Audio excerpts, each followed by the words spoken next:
Study tour jadi kegiatan rutin yang dilakukan oleh pihak sekolah kepada para muridnya.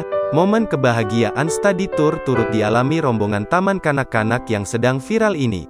Namun satu di antaranya bocah TK yang tengah berbahagia tersebut mencuri perhatian warganet. Bocah laki-laki yang tidak diketahui namanya ini mendadak viral gara-gara videonya bersama sang ayah saat pulang study tour menaiki kereta api. Jadi, adik ini study tour gitu, teman-teman yang lain bareng ibunya semua dan dia doang yang ditemani ayahnya. Aku yang lihat ngeluarin air mata. Ayahku saja nggak mau ambil rapot di sekolahku dan minta antar marah-marah, tulis keterangan pada akun TikTok @happyho. Meski tidak bersama sang ibu, ayah anak tersebut sangat tulus menemani bocah berseragam coklat itu, duduk bersama bahkan sampai menggendong sang anak. Unggahan ini langsung menarik banyak perhatian warganet yang melihat postingan tersebut.